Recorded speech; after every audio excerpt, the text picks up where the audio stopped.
டைமி பாப்பர்ட் வழங்கும் வா தமிழா வா ஞாயிறு தோறும் காலை 9 மணிக்கு நமது கலைஞர் தொலைக்காட்சியில். உங்களுக்கு என்ன அப்படி ஒரு முக்கியத்துவம் குறைஞ்சிருச்சுன்னு நினைக்கிறீங்க பொண்ணு பிறந்ததுக்கு அப்புறம்? மேலூர் பக்கத்துல சின்ன கற்பூரம்பட்டின்னு ஒரு கிராமம் தாங்க. நான் 15 வயசுல மேரேஜ் பண்ணிக்கிட்டேங்க.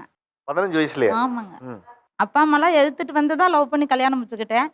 2வது எங்க பொண்ணு. இந்த பொண்ணு பிறந்தோடனே அவங்க ஒரு 40 நாளையில துபாய் போனாங்க சார். அதுல அவங்களுக்கு ரொம்ப ஒரு சந்தோஷம்னு வச்சுக்கோங்களேன். ஒரு 40 நாளையில எங்க பொண்ணால தான் நான் துபாய் போறேன் அப்படி இப்படின்னு ரொம்ப இது பண்ணாங்க. ஊர்ல நிறைய ஃபங்க்ஷன் நடக்குங்க. அவங்களுக்கு சொந்தக்கார அதிகம். எந்த பிரச்சனையா இருந்தாலும் இந்த பொண்ணை கேட்பாங்க. அத்தைக்கு இதை பண்ணலாமா, மாமாவுக்கு இதை பண்ணலாமா, இவங்கள கேட்பாங்க. சரிப்பா அம்மாவை கூப்பிட்டு கேட்கலாம் செய்முறை செய்யறதுன்னு.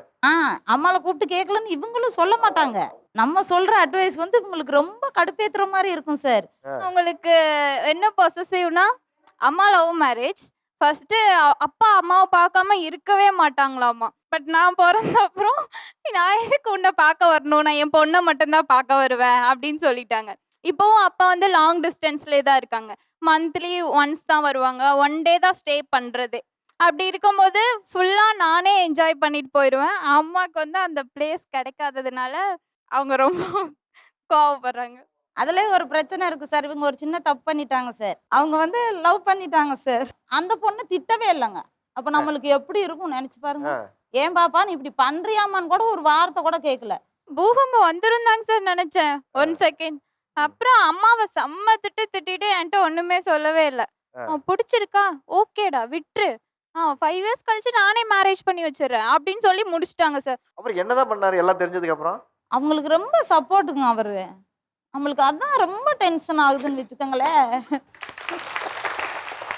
அப்ப அந்த முடிவு எடுக்கும் போது நிறைய பேரை எதிர்த்து முடிவு எடுத்தாரா? ஏன்னா சொந்த பந்தங்கள்ல யாராவது நிறைய கேள்வி கேட்டிருப்பாங்க. எல்லாத்தையுமே எதிர்த்துட்டு இருக்காங்க சார். அவருக்கு சொந்தம் அதிகம் சார். அக்கா அவங்க சின்ன மாப்பிள்ளைங்க 5 பேரு, அவங்க அக்கா ஒரே ஆளு தான். மாப்பிள்ளைங்க எல்லாருமே 2 வச்சுட்டு இருக்காங்க. நாங்க இருக்கல நீ எப்படி வெளியில போய் ஓகேன்னு சொல்லுவா, அவன் என்ன மாமன் பையனா அத்தை பையனா அப்படின்றாங்க. அவர் என்னன்ட்டாரு, 5 வருஷம் நீ படிச்சு முடி, அதுக்கு பின்னாடி அவனை வீடேறி பொண்ணு கேட்க சொல்லு, அவங்களோட பாயிண்ட் அப்படி சரி அப்படின்னு இவங்க சொல்லிட்டாங்க. இவங்களுக்குள்ளே பேசி முடிச்சுட்டாங்க சார். நான் அந்த பிரச்சனையில தலையிடவே இல்லை. நீங்க அவரை கல்யாணம் பண்ணதுக்கு அவருக்கு பொண்ணா பிறந்திருக்கலாம்னு தோணி இருக்கா உங்களுக்கு? அடுத்த ஜென்மம் ஒண்ணு இருந்தா நான் ஆம்பளையா பிறந்து அவர் எனக்கு கல்யாணம் முடிச்சுக்கிறேன்.